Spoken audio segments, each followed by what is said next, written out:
Coraline! Hello, Coraline! Why don't you come over and participate in our joyous musical?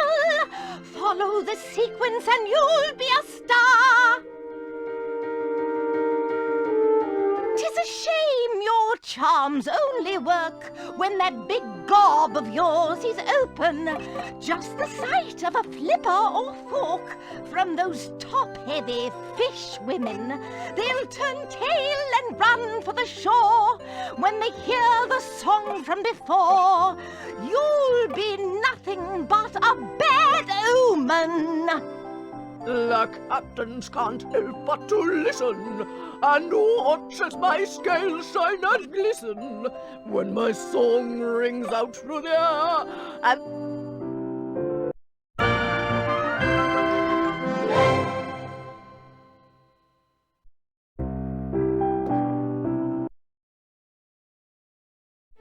after the Song of the Seas performance, if that is what you could call it, Spink and Forcible appeared high above the stage, each balancing precariously on a seemingly undersized diving board.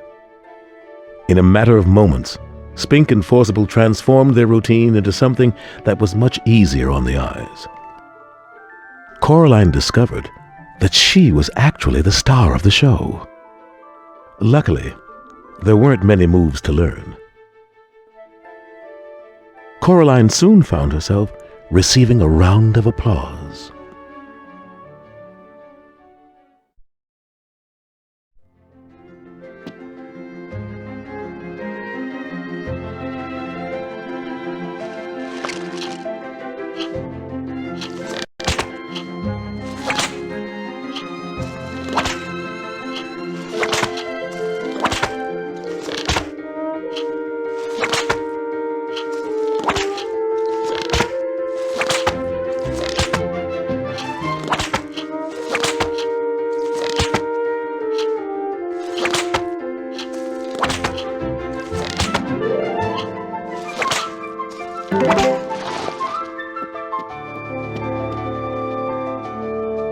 Ready to have some fun, Coraline?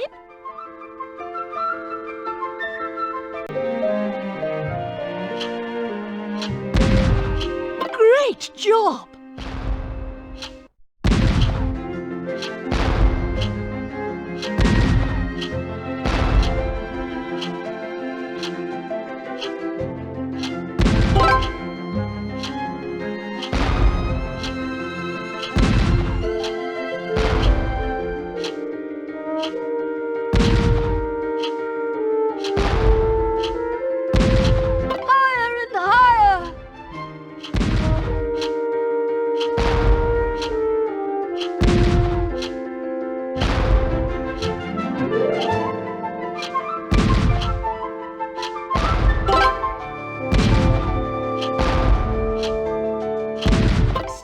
Splendid work!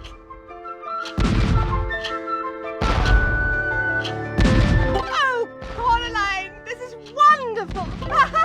Go!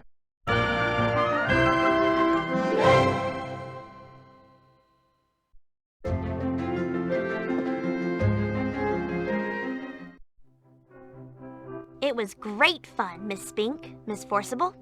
That was a splendid debut, Coraline. Imagine the love of the audience washing over you every night. Hard to resist, eh?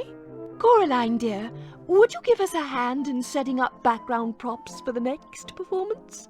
The theatre never rests. Use your slingshot to get them down to their right positions on the stage. Sure, I would love to help.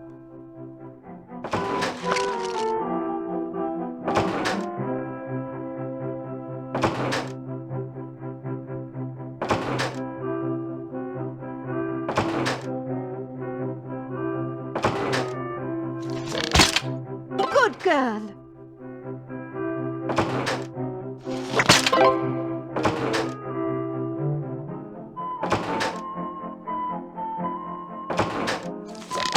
Brilliant.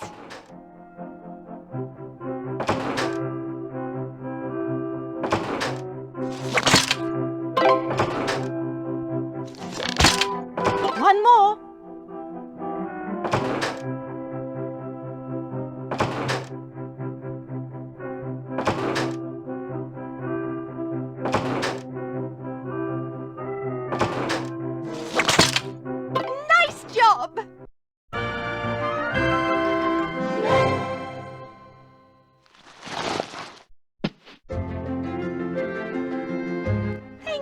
Coraline. I'm off to prepare for our next show now. I hope you will come back and join us for another performance. Bye-bye.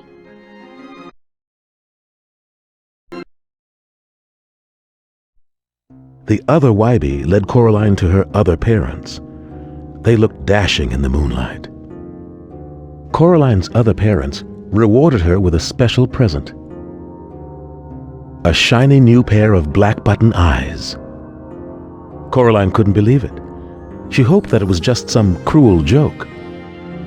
Unfortunately for Coraline, what came next was even worse.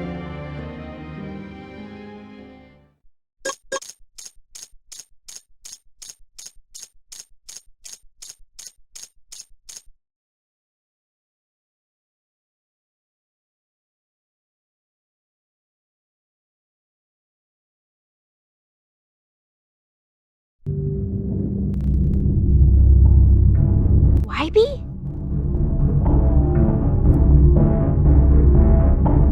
Coraline? Is that you? Where do you think you're going? Come with me, Wybie. You cannot run away from me! Oh, Wybie.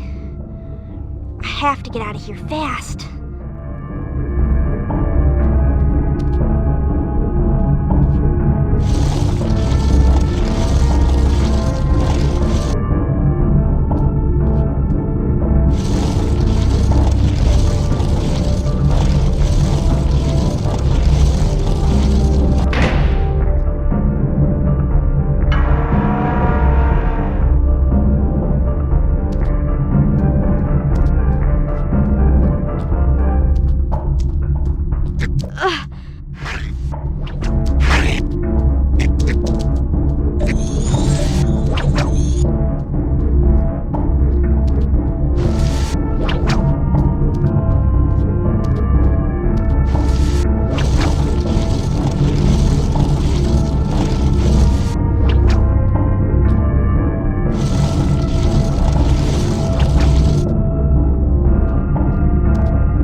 Run away from me! Ah!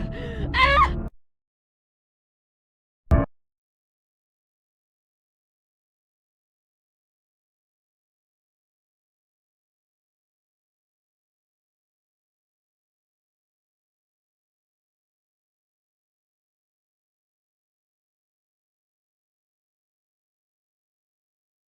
Mom? Dad?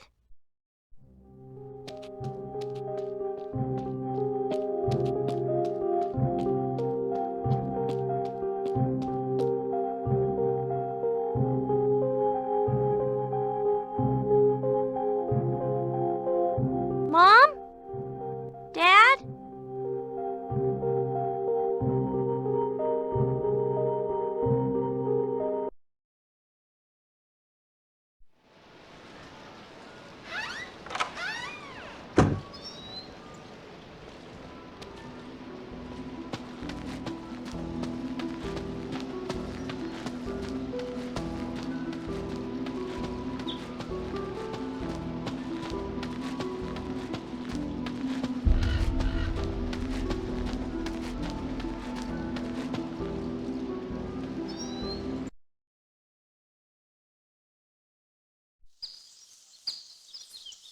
Mom?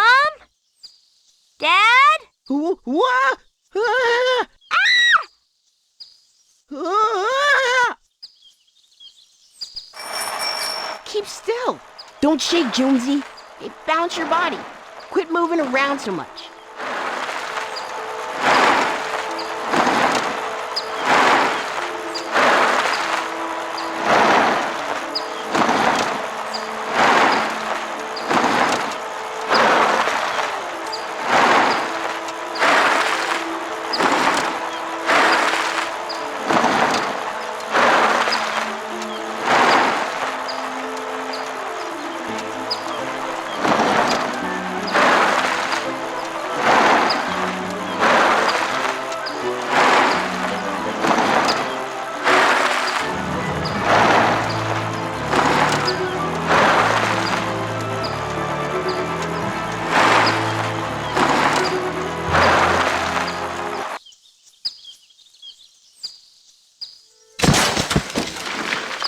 You idiot! What is your problem?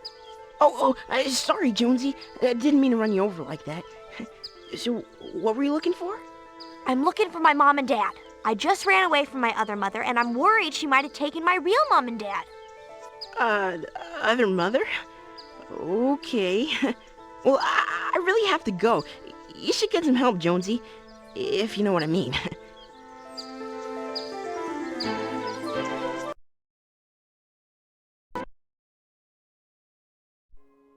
Even with parents made of pillows, Coraline went to bed lonely.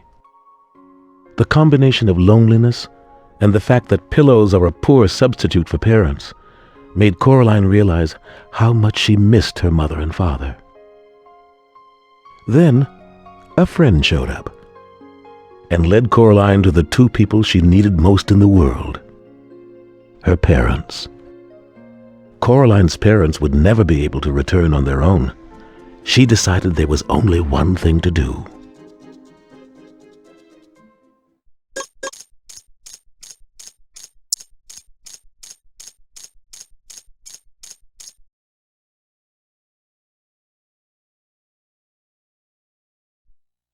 They went back through the little door for one last stand against the other mother.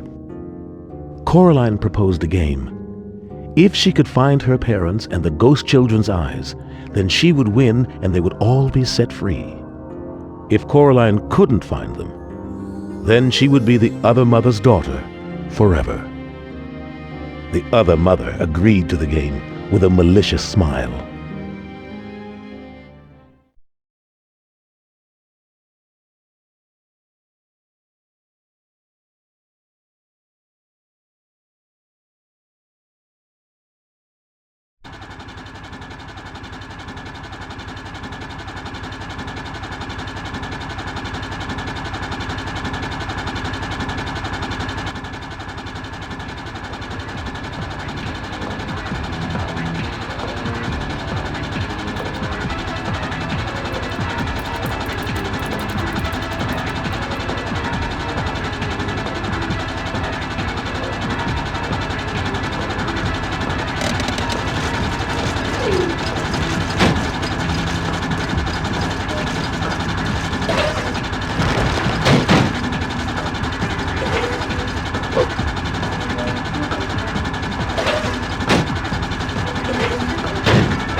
The other father kept chasing Coraline against his will. Fortunately for Coraline, the tractor smashed a hole in the bridge and fell through it. The other father managed to resist control for one final act. He threw the ghost eye to Coraline as he fell into the water. Coraline caught her breath and decided where to look for the other two ghost eyes.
Coraline reached deep into the taffy creature that bore little resemblance to young Miss Spink and Miss Forcible that so delighted the canine crowd just a day earlier.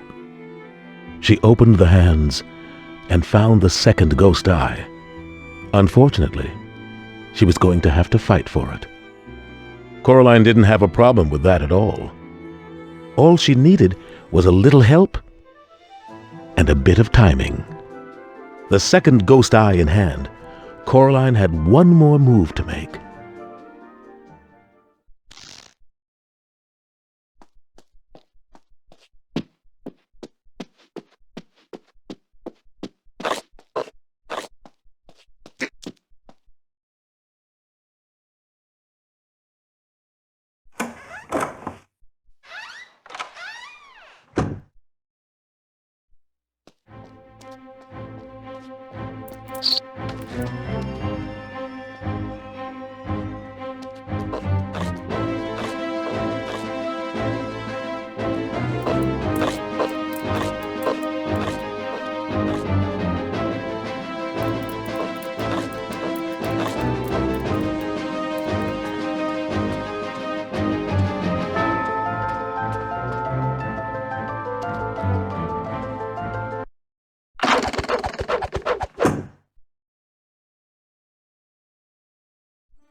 Coraline was devastated.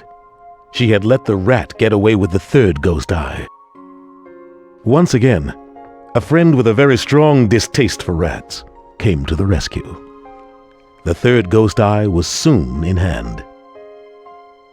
With the world unraveling around them, their final destination beckoned, and a final confrontation with the beldam was at hand.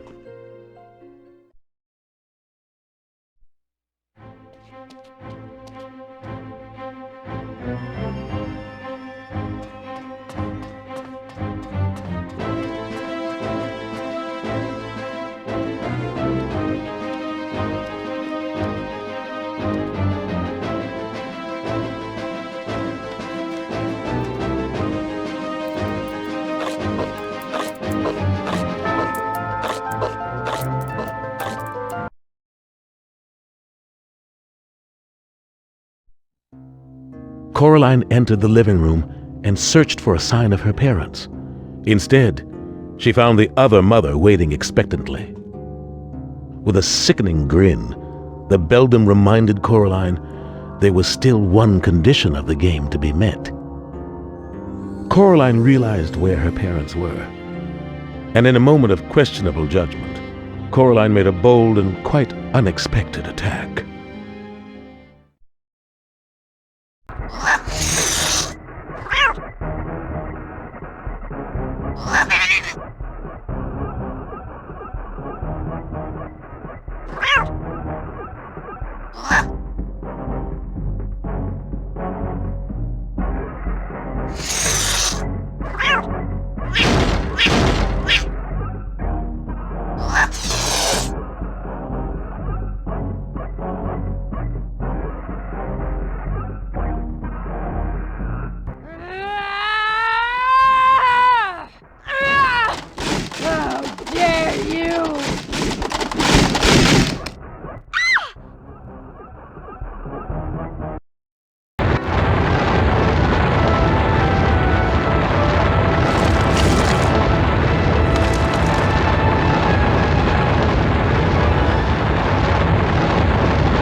Don't you dare disobey me, Coraline!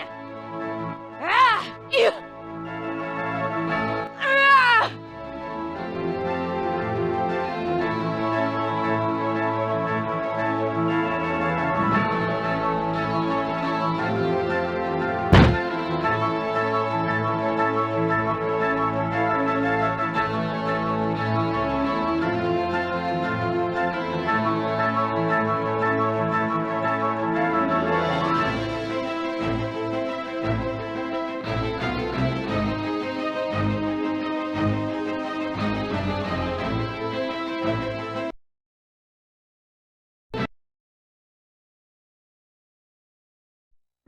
Charlie and Mel dusted the snow off themselves, and Coraline ran to them.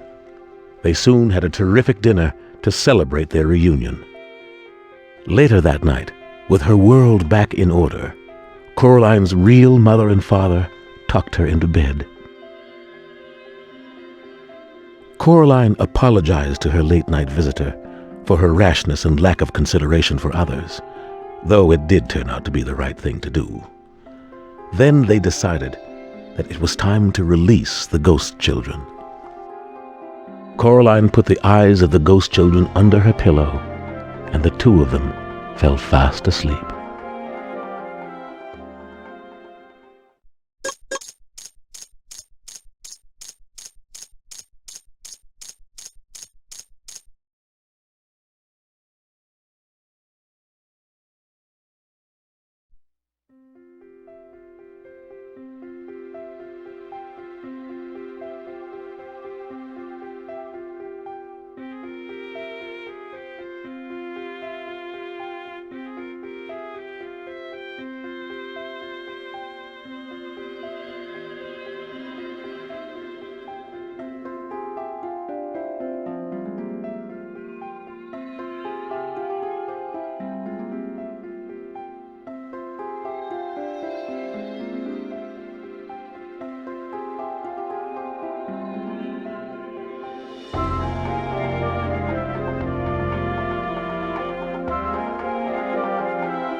Podcast.